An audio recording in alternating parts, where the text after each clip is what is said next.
Hello, hello, hello. It's Thursday again. So, as I've mentioned before, I am currently doing the 75 hard challenge. And I can't believe it, but I'm actually finding it quite easy. Yesterday, I decided to up the ante. On top of the things that I'm doing every day, I'm doing a daily video. So basically what I'm doing is working through all the things that I've been finding challenging and adding them in. I've already started, I'm doing daily videos, just little 2-minute tips. Basically, you have to exercise twice a day and once needs to be outside.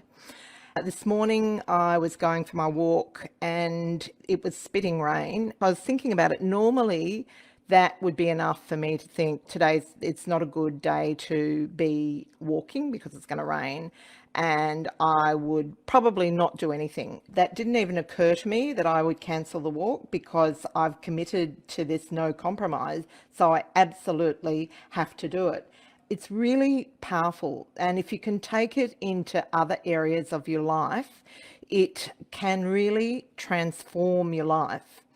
The whole idea of no excuses, I notice it in myself, but I also notice it in other people wanting to do things that are a bit outside their comfort zone and finding excuses. I do find it sometimes when I'm coaching people, I'll suggest something to ease their situation and there will be an excuse. I remember I was talking to someone who was really struggling, paying rent and really struggling, didn't have a home of her own. And I said to her, why don't you do some house sitting for a while so that you can save up some money? You're not paying out so much money in rent. And she said, but what about the cat? And the thing is, I thought I would find a solution to the cat. But it seemed that everything I suggested, there was a reason why that wouldn't work.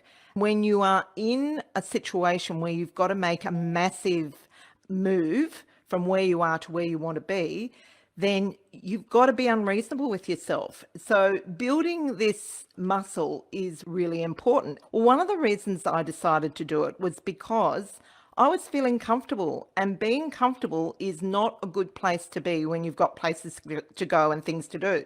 So really getting outside your comfort zone, it will really help you to get what you want. Just hoping that things, having it in your head, which is something I also do, this sort of dream in your head, but not actually taking the actions that are consistent with someone who's achieving your dream, is really worse than not having the dream at all. Where this shows up is anywhere where you find that you are making excuses. You might have a tight budget and get a couple of quotes and think, oh, they're all too high. Obviously, my budget's unreasonable.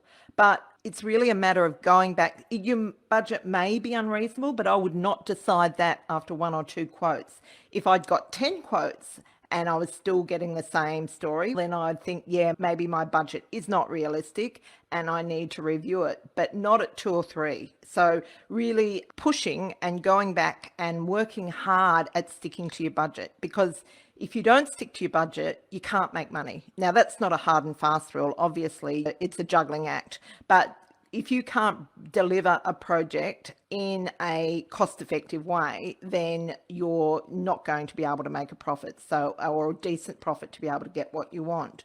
Another place where this might show up is if there's someone you particularly want to work with and you just get to ask them. Sometimes you've just got to put yourself out there and risk the rejection.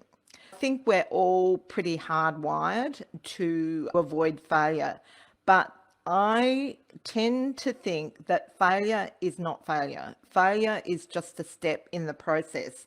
I think you are much better to have a string of failures. Your life's perfect, nothing ever goes wrong, because you've never stepped outside that line. And unfortunately, or fortunately, outside the line is where the magic happens. So if you want magic in your life, you need to be willing to step outside the line and really test yourself. But it doesn't mean that you have to take great big steps. When I've been talking about getting out of your comfort zone, just take small steps, small wins, and then celebrate those wins. When you celebrate wins, it sort of success breeds success. So just taking small steps and really pushing through that barrier and just keep stretching it out so that you are actually getting outside your comfort zone, which is basically what I'm doing with the challenge that I'm doing at the moment. The other thing that I really love about it is that once you get started, your body conspires to help you. And so on Australia Day, Stephen and I went out on the harbour with some very good friends. We went out there loaded up with bottles of champagne and lots of goodies for lunch. And I love champagne, but I was in no way tempted to eat or drink anything that was outside my challenge because I've committed to no compromise. There's not even a thought about, oh, I'd really love a glass of champagne, because that's just not an option. And that is a really powerful place to be. Same with your goals around property. Make them non-negotiable. Like, this is happening no matter what. Then you're operating from a different place. I was reading about some experiment that was done in the US, and 18 primary school teachers were given this special test to test their students' IQ. It wasn't special, it was just a normal old IQ test. But once the students had done the test, they were told that certain children in their class were basically high achievers, bloomers. Now, it wasn't true, but they were told that. A few months later, they came back and retested those students. What happened is their IQ went up. So basically, by people relating to them as being high achievers and them relating to themselves as being high achievers, they actually lived into that reality. And so obviously we don't have a teacher telling us that we're high achievers. We need to tell ourselves. But the other thing about that was it wasn't just the children that were labelled bloomers that actually came up. Everyone came up. So like the rising tide lifted everyone. It's not that you have to have a teacher telling you you're a high achiever. You are the person that needs to tell yourself, and you're the person that really sets the standard for what you do. So really looking at, what are you telling yourself? Are you telling yourself you're not up for this, for whatever it is you're wanting to do? Or are you relating to yourself as someone who actually does what they set out to do?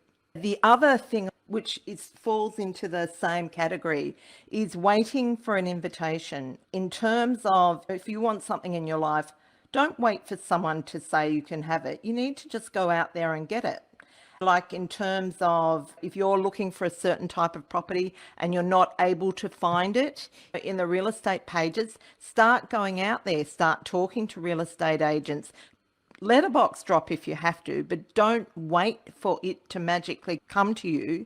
You need to get out there and get what you want.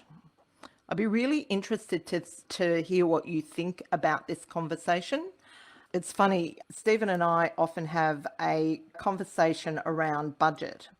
And Stephen will say to me, it is what it is. And I always say, no, it's not. It is what we make it. You can just accept that the costs are that, or you can do something about it to get them down. And as renovators, that's what we have to do, because that's one of our magic skills, is in producing champagne on a beer budget. You need to be willing to be unreasonable.